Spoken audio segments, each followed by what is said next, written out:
Panthera pardus.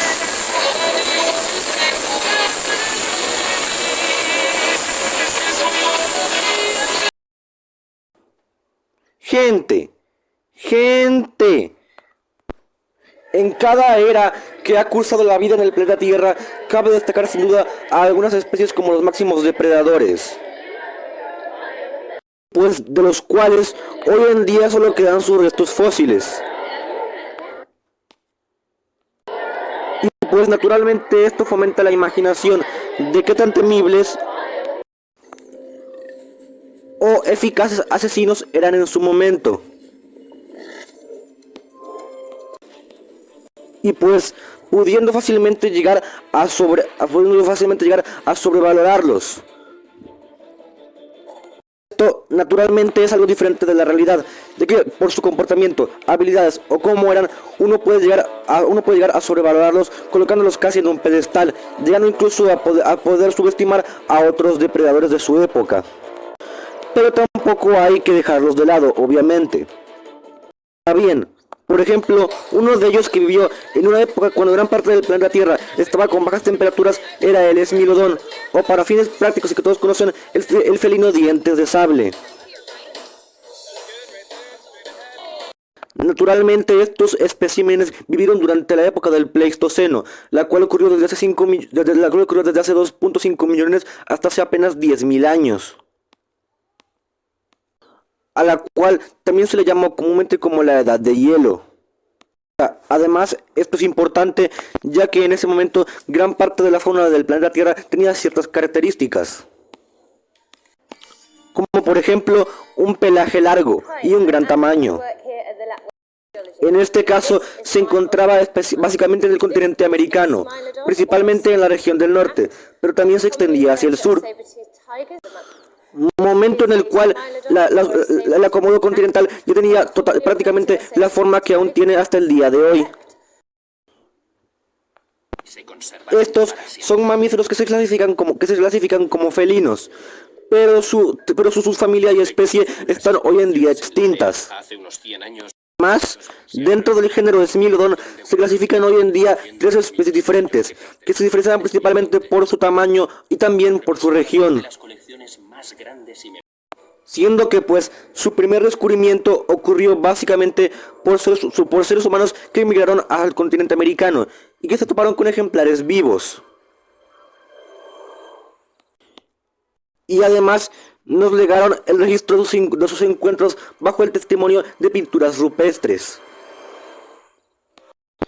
A partir de allí, a los dientes de sable se les perdió el rastro durante muchos milenios, hasta que en el año de 1830 se encontraron los primeros ejemplares fósiles en Brasil.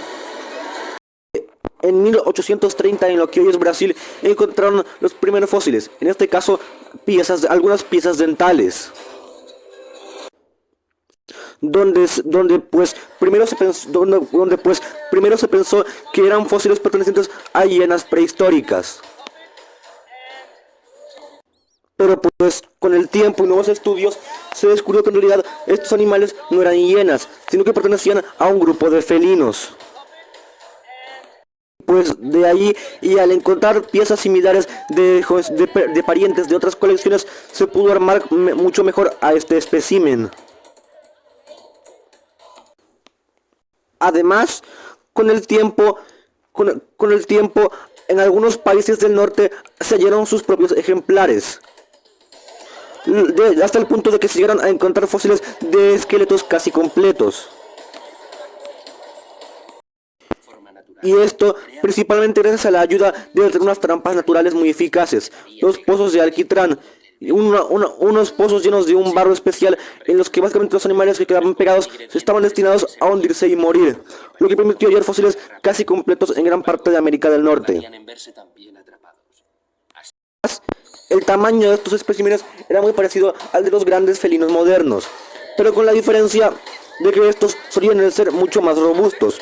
con una longitud del hocico a la cola que iba por promedio de los 165 centímetros de largo, y con una altura de 1 metro y un peso de entre 160 y 280 kilos, esto en la mayoría de los ejemplares más grandes.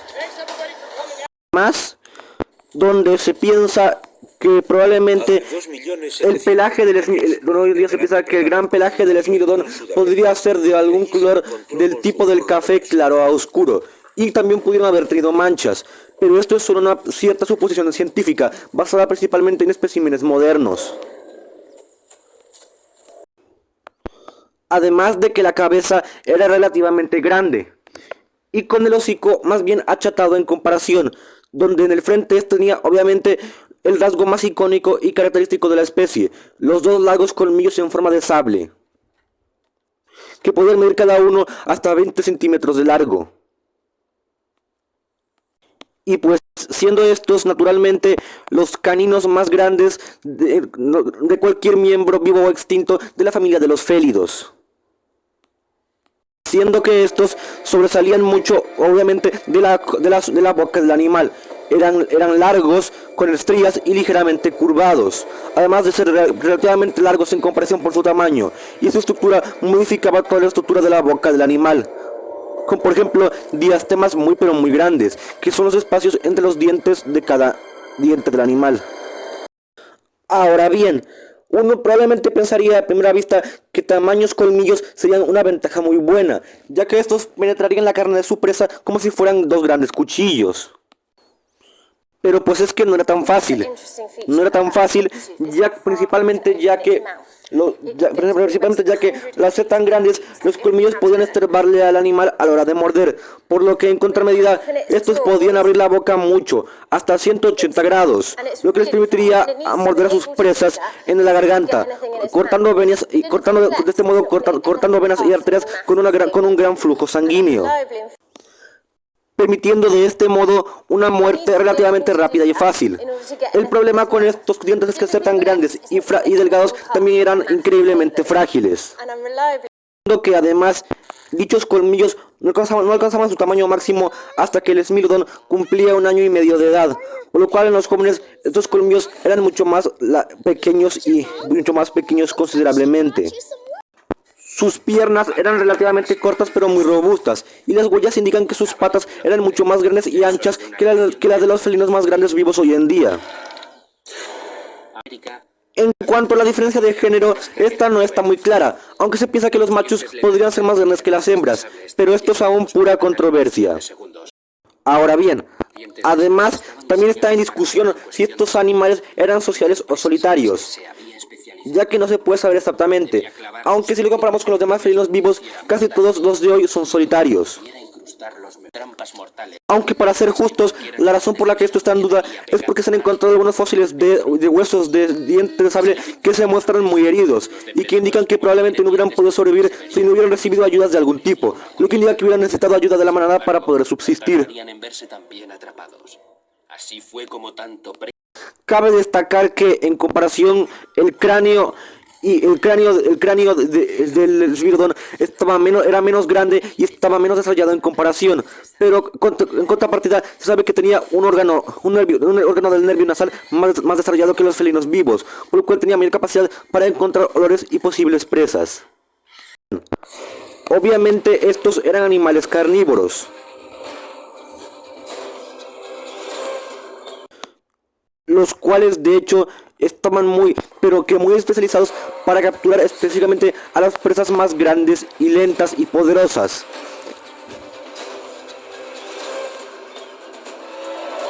Siendo que esto estaba obviamente resaltado por su increíblemente gran musculatura y sus colmillos.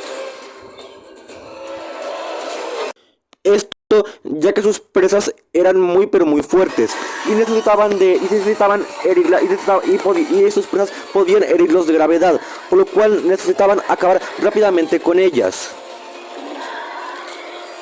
Además, no eran depredadores nada rápidos ni veloces, por lo cual no podían correr tras las presas más rápidas. En su lugar, iban tras las presas más lentas, pero más poderosas y más peligrosas. Además, competían con otros muchos depredadores, especialmente con los osos de cara corta y los lobos gigantes o terribles. Además, y por si esto fuera poco, con el tiempo también llegaron grupos de cazadores recolectores humanos, los cuales también se convirtieron en la competencia de los dientes de sable. Además, es muy probable que estos animales también de vez en cuando atacaran y cazaran a estas personas. Estos especímenes hoy en día están extintos. Se piensa que su extinción pudo haber ocurrido principalmente por la llegada del ser humano a su territorio, los cuales competían por las mismas presas y al final este gran predador no pudo competir contra este terrible primate. Además, otra causa también pudo verse principalmente debido al fin de la edad de hielo. Es decir, que cuando terminó la edad de hielo, las especies que estaban especialmente adaptadas al frío empezaron a desaparecer y a ver reducidas sus poblaciones, ya que muchas de estas especies estaban determinadamente adaptadas al frío de la época, y cuando la temperatura empezó a aumentar y hizo más calor, sus poblaciones empezaron a disminuir, lo que dejó sin comida y presas a este felino.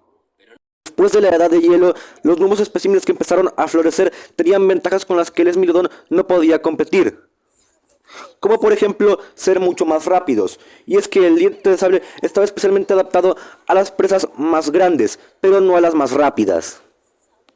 Además, también se ha pensado que pudieron aparecer nuevas enfermedades que provocaron que muchos de estos animales murieran, especialmente considerando que en varios cráneos fósiles se han encontrado extrañas erosiones en los huesos parietales,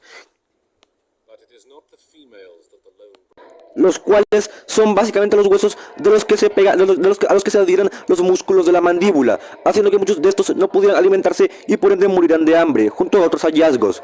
Lo más probable es que toda esta suma de factores provocarán la extinción final del gato dientes de sable.